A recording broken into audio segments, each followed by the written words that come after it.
Okay, this is where we left off. We were threading the jewel pie away, and so everything's all improved. I went to the doctor, got some miracle pills, and the back doesn't hurt. So now I'm totally rejuvenated and repaired, and we're going to get started where we left off.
Well, it's cutting the thread. I'm going to work on it for a while instead of having to fast forward all this stuff so much, and I'll be right back.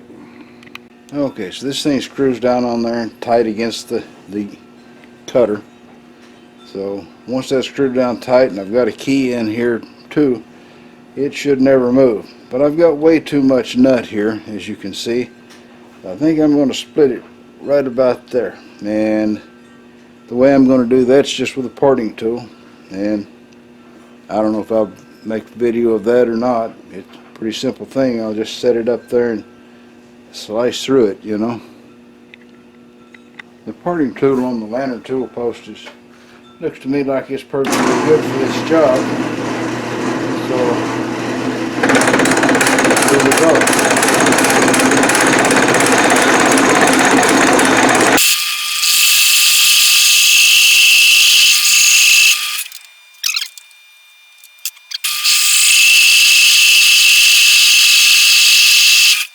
Whoop, got her caught. That nut's pretty hard.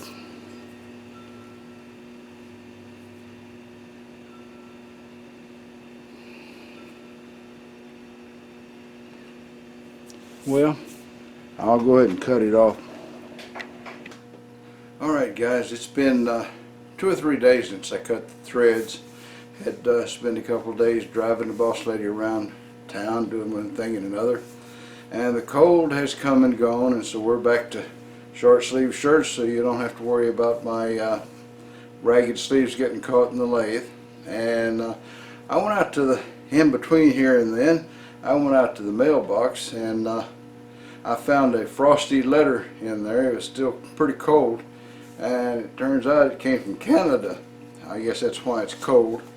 And so I opened it up, being eager to find out what I would be receiving from somewhere else. And what did I find? Pierre's Garage, Phil's Projects. Those are two channels I follow all the time. They're a couple of great guys up in Canada. So what we're going to do with this is we're going to put them on through the magically put them up there on the sticker wall, and then we're going to zoom in. If I can find the zoom button.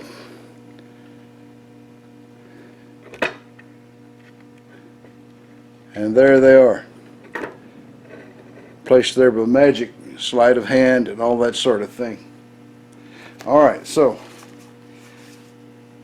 I appreciate the stickers, guys. That was great, and I already got them in a good spot there.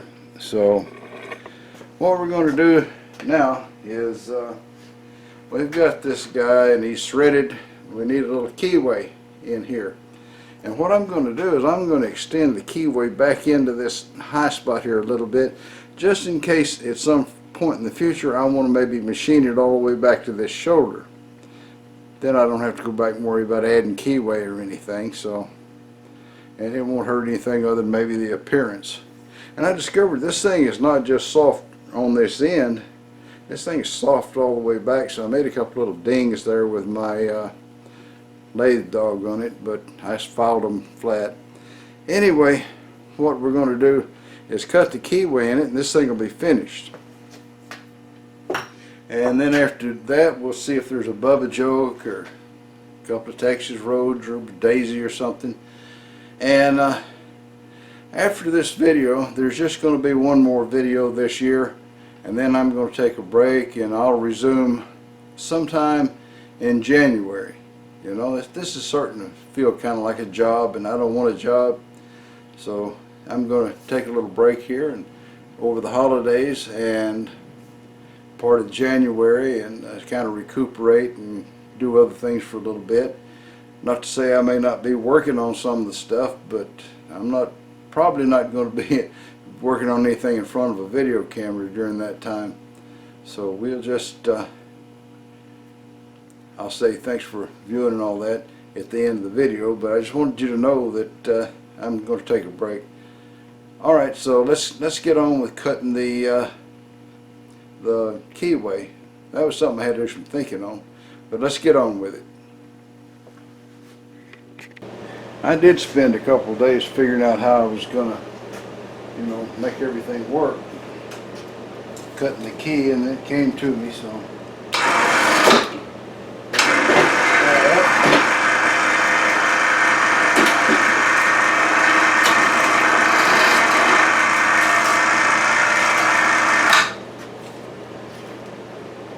some of these wires out of the way.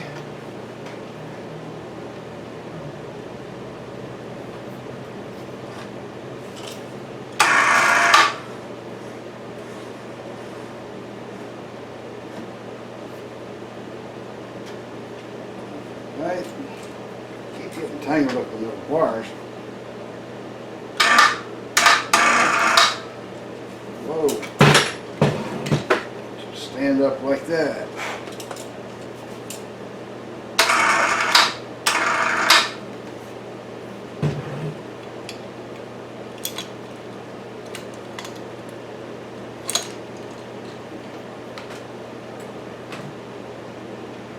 I need to figure a way to get rid of all those wires, that's for sure, but at least we've got it over here.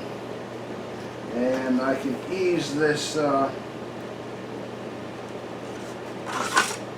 out from under it and set it in the keyway.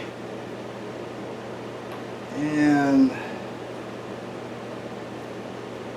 not perfect, I'll have to put a clamp on the back to hold it, because neither one of those notches is lined up with an actual slot in the table. I'll play with that a minute, see if I can get it lined up better, and I'll be back. Alright, now you're eyeball to eyeball with that thing, and so let's see how much off straight that it is. That's quite a distance, so let's bump it over a little bit. Find my hammer.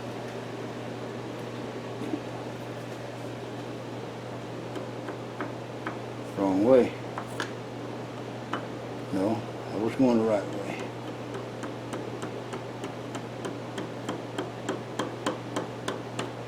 Whoa, much too far. Let's try that right there.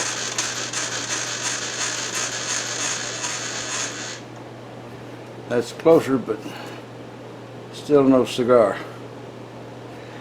We're going to get there.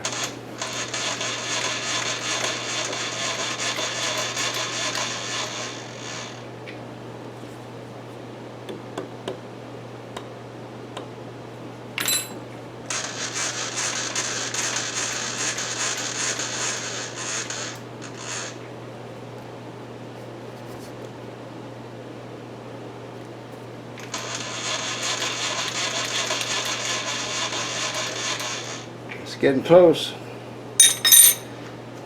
Alright. Oh, this could get boring, so I'll bring you guys back when I get it closer. Alright, after fighting this about another 3 or 4 minutes, I got her down to basically no movement. So there we are on 0. As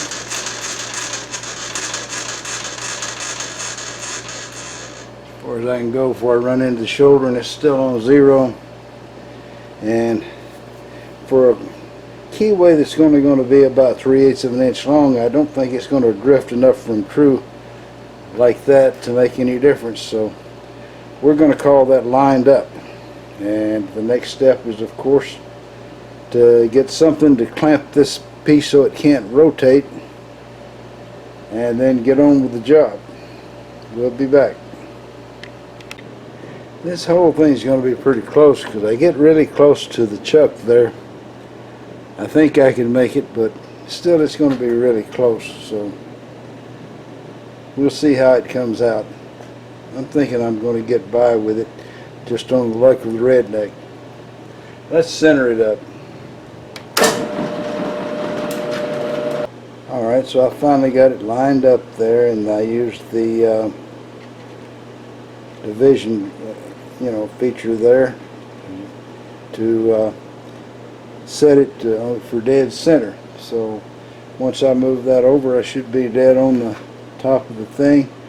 And it's kind of a redneck setup the way I've got it fastened there, but let's see if I can get the thing around. But it seems to be good and solid, and I'm going to change out and put an end mill in there, and then we're going to start cutting right there, well, near there.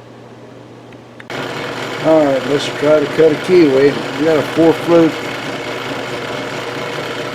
cutter in the end mill, and I'm trying to sink it down a little bit. I think it's a center cutting end mill. I'll confirm that. Yeah, it's cutting in the center, so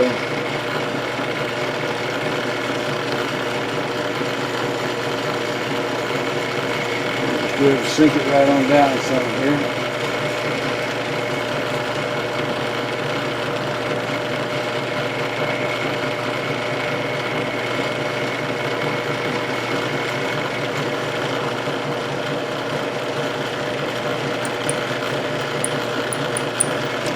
Alright, I'm going to move the tall part over under it and cut down into it a little bit.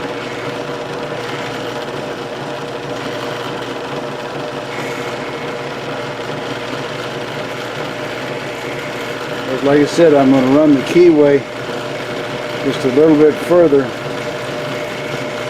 just in case I decide to make that shoulder go back further.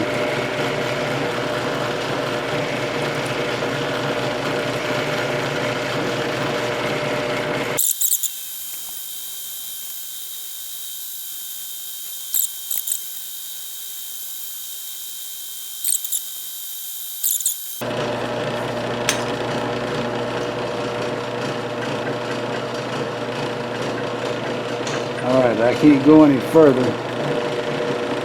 Come to the end there. We'll have to go down some more.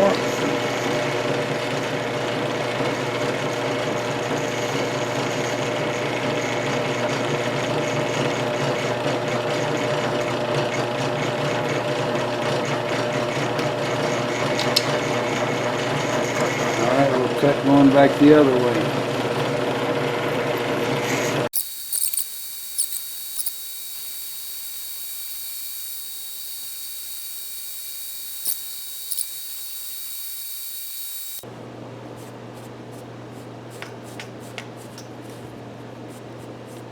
Alright, let me get a key and we'll see if it'll slide down in there.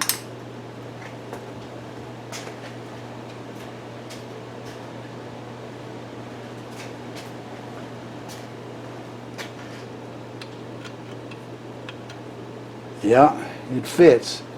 Alright, now I've got to leave this on here for this turn rotary table on here for the gear cutting, and I'm not sure.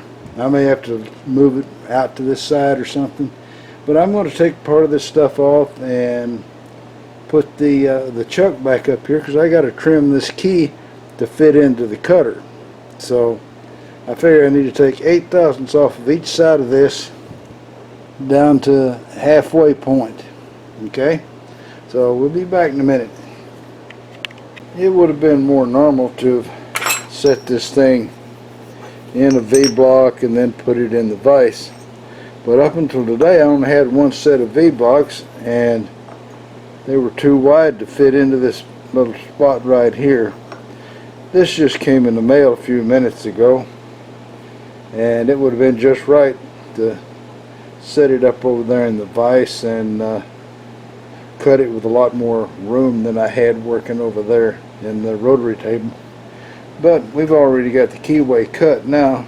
It'd been nice for it to come a day sooner. Oh well.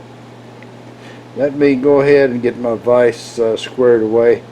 And I was dumb enough to go and cut the keyway, cut the key in this little piece right here that you see right there, and make it fit, you know, grind the ends. And then I realized that was stupid. Yeah, that's stupid. I should have left it long like that so I could cut the sides of it to fit into that cutter. Because you know, half of it needs to be 1/4 inch and the other half needs to be 6 millimeters. So let me get my vise straightened up here. I gotta get the indicator and make sure it's in here right, and then we'll cut that keyway down to fit in the cutter. Alright, I'm just going to ease it down and touch off so that I know generally where the top's at. I'm not going to try a wiggler or anything on it, or an edge finder. And then I'll move over to one side and we'll come up and touch it, make a cut and measure it, and then I need to take about 8/1000ths off each side for halfway down. So let's go.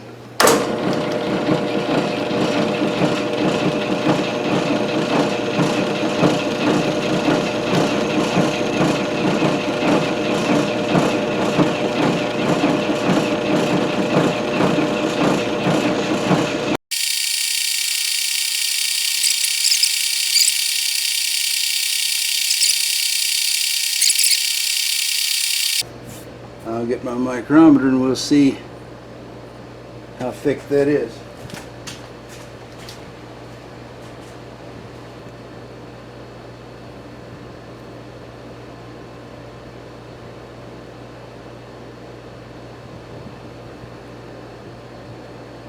Alright, that didn't tell me much.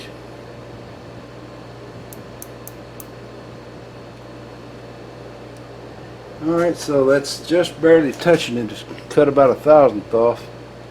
So I'm going to run down to the end and move it in. I guess I could move it in right there.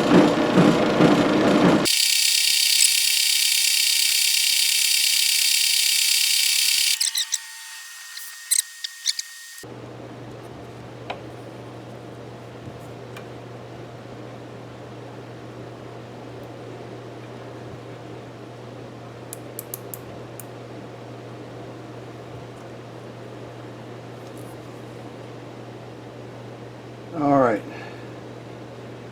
that's probably a little extra. We'll do the other side now. Looks like I might have got 10 thousandths instead of 8, but that's all right.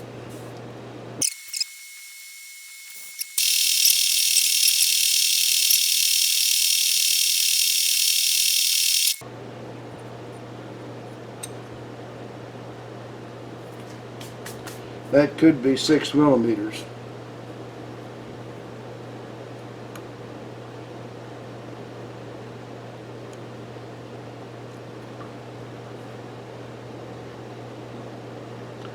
Make sure that's 235 thousandths, so if I get my caliper, it ought to be right. Pop him out of there and go see if he fits.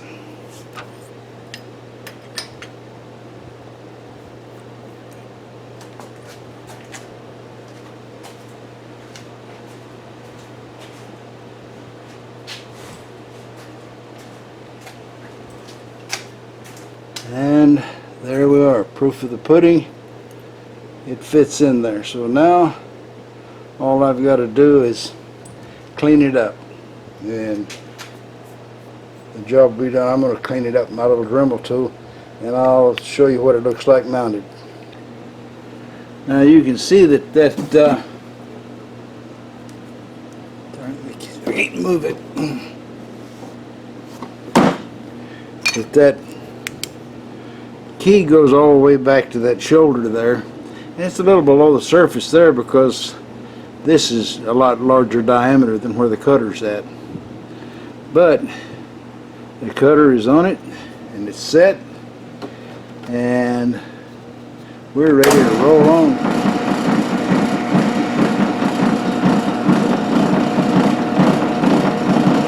Next step for that thing will be cutting the gear. I think that does today's project pretty well complete, and so we'll wrap up the project and we'll see if there's a Bubba joke or any back roads to drive on, or if Daisy wants to cooperate or whatever. And in the time I'm gone, I can learn how to put the indexing plates on here. That's something I don't know how to do. But I've just cut my first keyway and you watched it, and I think it turned out okay. Well, sports fans, look at that. It turned out to be simple enough that even a redneck could do it.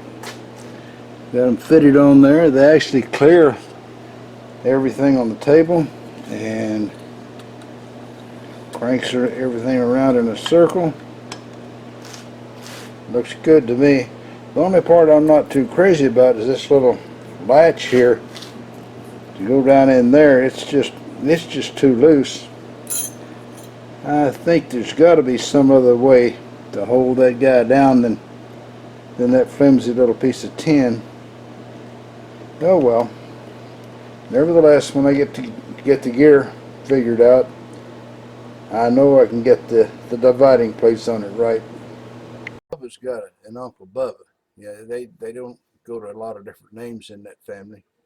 I guess they figured if they like one, it ought to be good enough for everybody.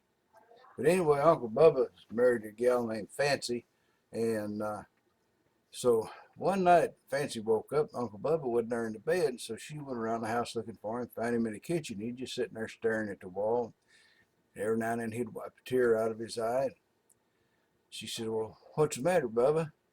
He says, "Well," he says, "it's the 20th anniversary of the day we met."